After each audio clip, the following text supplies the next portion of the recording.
ଆଜି ଯଶୋଦା ଦେବୀ ଆଉ ତାଙ୍କ ଝିଅ ଦୁର୍ଗା ରାୟଚାନ୍ଦ ପୁଣି ଥରେ ଏକ ନୂଆ ଷଡ଼ଯନ୍ତ୍ର କରିଛନ୍ତି ଅଗସ୍ତି ପରିବାରକୁ ପୁରା ବର୍ବାଦୀ କରିଦେବା ପାଇଁ। ଦର୍ଶକ ବନ୍ଧୁ, ଆପଣମାନେ ତ ସମସ୍ତେ ଜାଣିଥିବେ।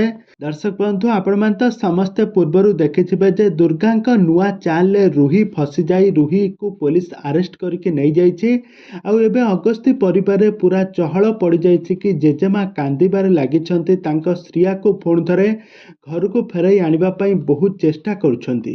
ଆଉ ଏପଟରେ ଆଜି ଯଶୋଦା ଦେବୀ ତାଙ୍କ ଝିଅ ଦୁର୍ଗା ରାୟଚାନ୍ଦ ବହୁତ ବଡ଼ ଷଡ଼ଯନ୍ତ୍ର କରିଛନ୍ତି ଏଥର ରାମକୁ ଫସାଇବା ପାଇଁ। ତେବେ ଦର୍ଶକ ବନ୍ଧୁ, ଏବେ ତୋରି ପାଇଁ ତୋ ପାଇଁ ସିରିଏଲର କାହାଣୀରେ ଆଗକୁ କ'ଣ ଆସିବ ନୂଆ ଟ୍ୱିଷ୍ଟ, ତାହା ସବୁ କିଛି ଜାଣିବା ପାଇଁ ହେଲେ ଆପଣମାନେ ଆଜିର ଭିଡ଼ିଓଟିକୁ ପୁରା ଶେଷ ପର୍ଯ୍ୟନ୍ତ ଦେଖନ୍ତୁ। ଆଉ ଏହା ପୂର୍ବରୁ ଯଦି ଆପଣମାନେ ଆମ ଚ୍ୟାନେଲକୁ ସବସ୍କ୍ରାଇବ୍ କରିନାହାନ୍ତି ତାହେଲେ ସବସ୍କ୍ରାଇବ୍ କରି ପାଖରେ ଥିବା ବେଲ୍ ଆଇକନକୁ ଦବାଇ ଦିଅନ୍ତୁ।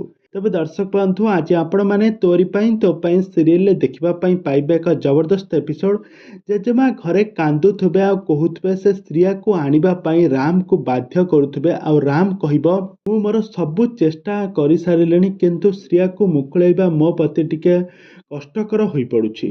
ତାପରେ ସେମାନେ ସମସ୍ତେ କରୁଥିବେ। ତାପରେ ଯଶୋଦା ଦେବୀକୁ ତାପରେ ରାମ ଦୁର୍ଗାଙ୍କୁ କହିବେ, ଦୁର୍ଗା ମାମ୍ ଆପଣ ଯଦି ଟିକେ ଚାହିଁବେ ତାହେଲେ ଏ କୋହଳ ହୋଇଯିବ। ଆଉ ତାପରେ ରାମ କହିବେ, ମୁଁ ତ ତୁମମାନଙ୍କ କଥାରୁ ତ ଯାହା ଶୁଣି ସାରିଲେଣି, ତମେ ଆଦୌ ବି କେସ୍ ୱିଡ୍ରଲ୍ କରିବାରେ ନାହଁ।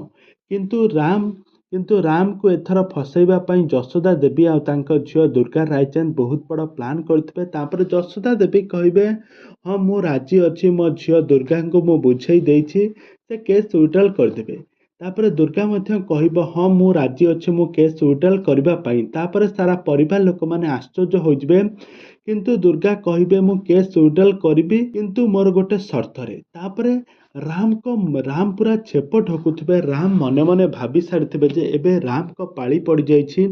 କାହିଁକି ନା ସେ ଦୁଇ ଜଣ ଷଡ଼ଯନ୍ତ୍ର କରିଥିଲେ ଚିକିକୁ ମାରିଦେବା ପାଇଁ। ଏବେ ଦୁର୍ଗା ଏବେ କ'ଣ ରାମଙ୍କ ଠାରୁ ପ୍ରତିଶୋଧ ନେବ କି?